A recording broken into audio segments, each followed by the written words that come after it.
Le DAF Fresh Morning, c'est 104.5 tonnes de bonne humeur. Tous les matins sur Urban FM. Sur les 104.5 Urban FM, la station urbaine avec Mosley dans le DAF Fresh Morning. Mosley, bonjour. Bonjour DAF Fresh, bonjour tout le monde. Bonjour René Ruth et Fala. Qu'est-ce qui fait bouger l'actualité? La sortie de Bruce Lacruche avec son frère et l'ancien ministre des Transports, c'est ça? Oui, il faut savoir que le vendredi, il y a eu la sortie de prison, la liberté provisoire pour Bruce Lacruche Alianga. Et la sortie également de Grégory Lacruche Alianga et Justin Dundangoy. Alors, après, il y a plusieurs autres personnes qui ont bénéficié de cette sortie. Mais la plus médiatique, c'est celle de Bruce Lacruche Alianga, qui d'ailleurs a livré une interview à Gabon Media Time. Pas seulement à Gabon Media Time, mais à une poignée de médias choisis, comme l'a si bien dit Gabon Actu, sur le volet. Donc, trié sur le volet pour pouvoir donner sa première impression après sa sortie. Et lors de cette sortie, on note bien qu'il a mis en avant les raisons qui ont conduit à son incarcération. D'ailleurs, beaucoup ont pu parcourir ces interviews, enfin ce relais, comme tu disais, sur Gabon Media Time ou encore sur Gabon Actu, mais également les articles qui ont été produits par des sites internet en rapport avec une certaine analyse ou une certaine compréhension qui peut tourner autour de cette sortie. Il faut savoir que Bruce Lacruche Alianga avait été jeté en prison en 2019. Puis il y a eu un jugement en 2021. Le jugement en 2021 était lié au fait qu'il aurait donné des informations erronées pour pouvoir, sur le plan administratif, donc on va dire faux en écriture ou fausse déclaration, allant dans ce sens, mais également en 2019, on l'accusait de concussion et de tout ce qui tourne autour du détournement de deniers publics. Et vous savez qu'il n'était pas seul, parce qu'après il y a eu des arrestations de Tony Ondomba, Justin Dundangoy, de Renaud Alorakwe, de Akinguni, et ils sont un peu nombreux. Donc, on va dire en gros les fortes têtes de l'association des jeunes émergents volontaires, donc on appelait encore la GEV. La majorité avait été arrêtée parce que ils étaient dans un mouvement d'ensemble, comme on a pu le constater aussi à la suite du coup d'État du 30 août, où un groupe de personnes qu'on appelle la Young Team s'est retrouvé en prison pour des actes criminels à l'endroit de l'État. C'est ce qui leur était reproché. Donc, Lacruche Alianga avait déjà, il y a quelques semaines, fait l'objet d'une déclaration, du moins on avait entendu parler d'une amnistie de la part des autorités de la transition. Ce dernier avait exprimé le souhait de sortir accompagné de son petit frère, ce qui était de bonne loi dans la mesure où il considère que ceux qui se sont retrouvés en prison avec lui, c'était de son fait, puisque c'est à lui qu'on reprochait un certain nombre de choses. Et par la suite, il y a eu aussi l'annonce de problèmes liés à la grève qu'il y avait des magistrats, parce qu'il faut quand même une certaine documentation pour pouvoir bénéficier de l'amnistie ou de sortir de prison. Donc le vendredi, il est sorti. Cette sortie augure quand même qu'il y a eu certainement des arrangements. Il vous souviendra que le 11 octobre, il y a eu un face-à-face entre lui et l'ancienne première dame Sylvia Bongo. Et de cette confrontation, ses avocats avaient estimé que, au regard du mutisme dans lequel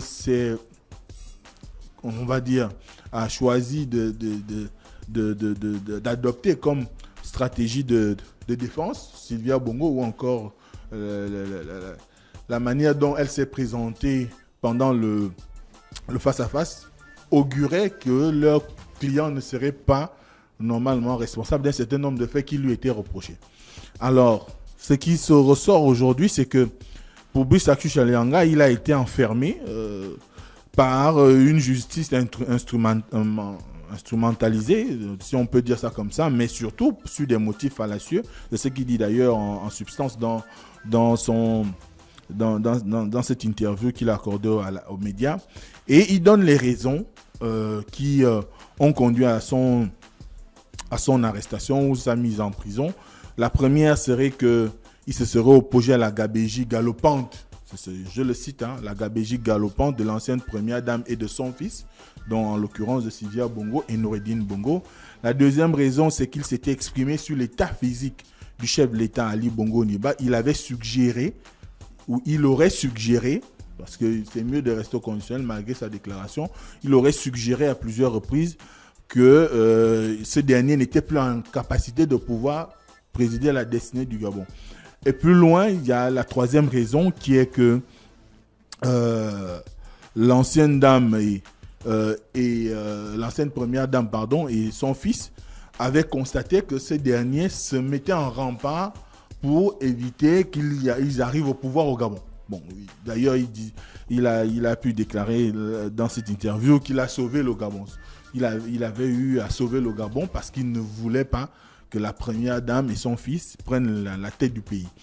Bon, après, quand on regarde, le Gabonais, ce qui le caractérise très souvent dans ce genre de situation, c'est qu'il y a une forte amnésie qui souvent habite certains, ou encore il y a un fort engagement émotionnel qui finit parfois par habiter un certain nombre de personnes, surtout quand on regarde la personne de Bissaku Chalianga en sortant de prison, où déjà depuis la confrontation, on l'a vu muni d'une Bible.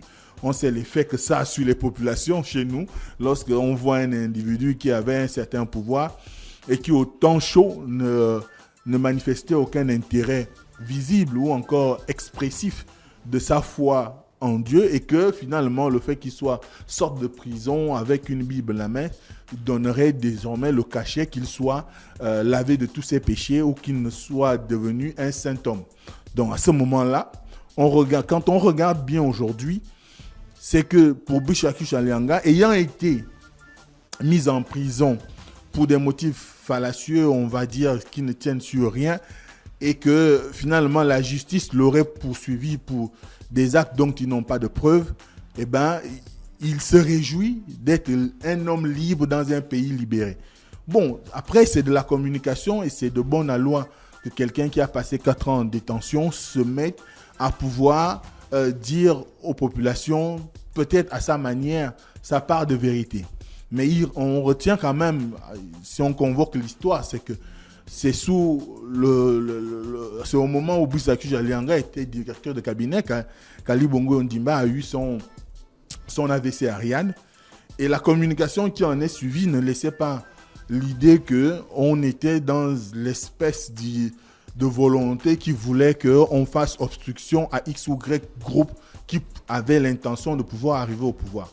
Premièrement, on va noter qu'il y a eu une communication de la part de la présidente de la République, donc du conseiller spécial porte-parole de la présidente de la République, qui en ce temps-là avait annoncé que le chef de l'État avait eu une fatigue sévère. Chacun de nous se le rappelle de cela. Bon, je ne pense pas que Agues Ngoni aurait eu la latitude de se mettre dans ce vocabulaire simplement du moins par le simple fait de sa volonté, mais il y a quand même que ceux qui étaient à la gestion de l'État lui ont inspiré cette communication. Donc on peut citer Bissaku Chalianga et la famille directe d'Ali Bongo Ondimba. Ensuite, il y a que lorsqu'on parcourt un tout petit peu les différents discours que ce dernier a prononcés pendant la grande tournée nationale qu'il avait organisée, on se rappelle encore, il y a eu le fameux Kibout Bouge d'Ovendo. D'ailleurs, tout le monde s'en rappelle. Il y a eu à Kanda le discours qui nous faisait savoir que ceux qui disent aujourd'hui qu'Ali Bongo est malade, ils ne sont pas au fait de la réalité des choses. Il a eu un AVC, un accident. Et un accident, on n'en meurt pas. Et ça ne vous enlève pas. Les vidéos sont encore disponibles pour ceux qui peuvent aller regarder.